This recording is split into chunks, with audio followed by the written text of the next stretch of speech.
नमस्कार, मी संदीप चव्हाण आणि आपण पाहताय LS मराठी. संगीत खुर्चीचा खेळ आपण सर्वांनी पाहिलाय. बडे खुर्च्या अगदी जेमतेम असतात आणि त्यामध्ये सहभागी होणारे आणि संगीत खुर्चीचा खेळ जिंकणारे अनेक जण असतात. मग म्युझिक सुरू होते आणि अचानक थांबते आणि मग खुर्ची पकडण्यासाठी धावपळ सुरू होते. अगदी असाच खेळ रंगलाय तो पुणे महापालिकेत स्वीकृत नगरसेवक पदासाठी. थोडक्यात पुण्यात खेळ सुरू झालाय स्वीकृत खुर्चीचा. आपल्या सर्वांना ठाऊक आहे की आता महापौरपद, उपमहापौरपद, स्थायी समिती अध्यक्ष अशा बाकीच्या सगळ्या पदांच्या निवडी झाल्या. पण स्वीकृत नगरसेवक कोण याकडे सर्वच पुणेकरांचं लक्ष लागलंय. आता पुणे महापालिकेमध्ये एकूण 10 जागा आहेत. म्हणजे स्वीकृत नगरसेवक पदासाठी 10 जण त्या ठिकाणी निवडून येणार आहेत. एकूण आपल्या पुणे महापालिकेमध्ये नगरसेवक आहेत 165.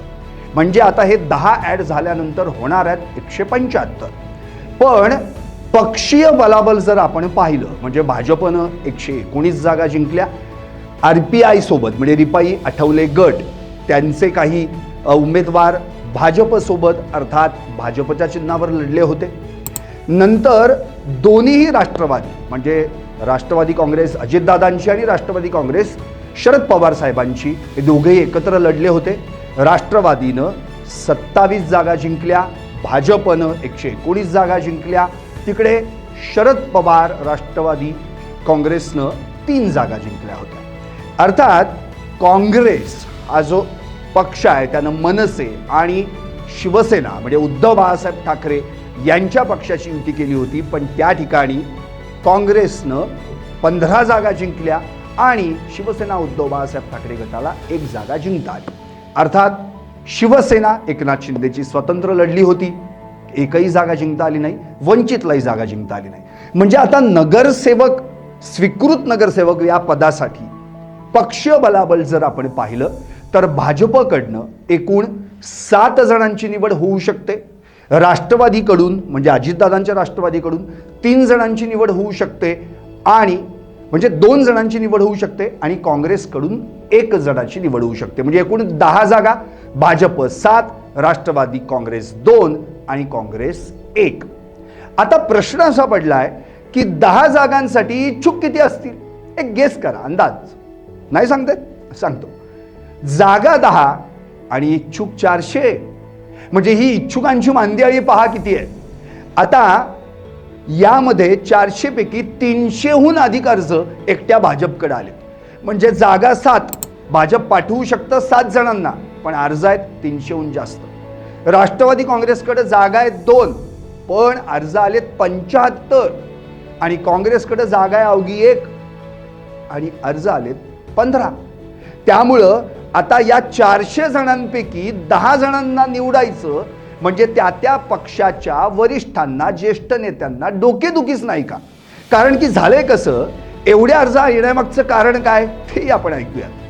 मुळातच ज्यावेळी आपल्याकडून एखाद्या पक्षाच्या व्यक्तीला तिकीट देता येणार नाहीये त्यावेळी त्याला आश्वासन द्यायचं, काळजी करू नका, यावेळी तिकीट नाही देता आलं पण स्वीकृत नगरसेवक म्हणून नक्की घेऊ.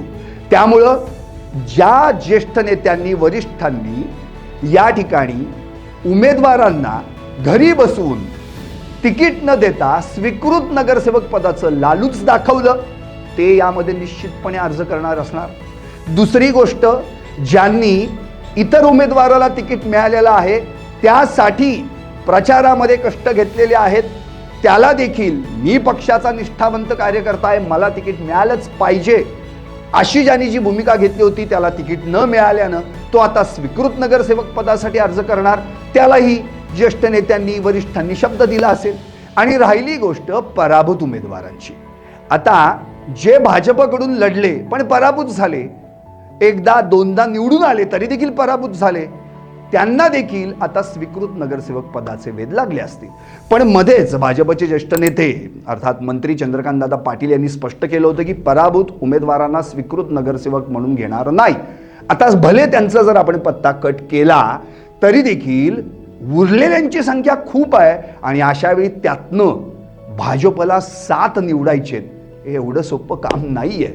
अर्थात हे एवढे सगळे 400 अर्ज जे काही आत्ता दाखल झालेत त्यात कदाचित वाढही होऊ शकते, कारण की अर्ज दाखल करण्याची अंतिम मुदत ही 9 मार्चपर्यंत आहे आणि महापालिका आयुक्त नवल किशोर राम यांनी ज्या त्या पक्षाच्या नेत्यांना म्हणजे गटनेत्यांना आपल्या पक्षाकडची स्वीकृत नगरसेवक पदाची अर्ज त्या ठिकाणी दाखल करण्यास सांगितलेलं आहे. त्यामुळं या अर्जांमध्ये जर उद्या वाढ झाली तर नवल वाटायला नको.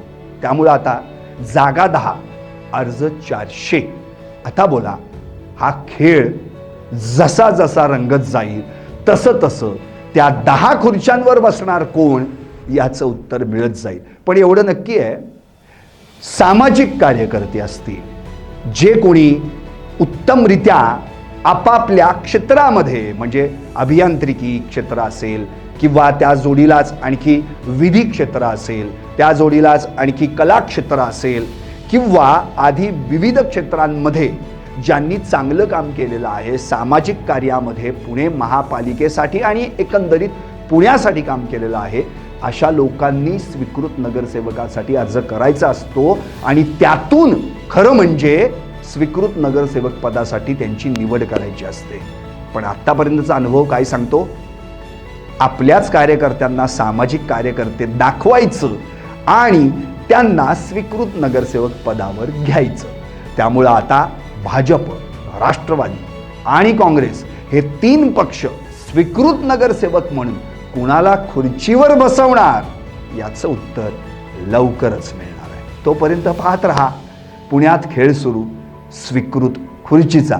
आणि हो, LS मराठीवर याच्या अपडेट्स ऐकायला आणि पाहायला विसरू नका. लाईक करा, शेअर करा, कमेंट करा आणि हो, LS मराठी पाहत रहा.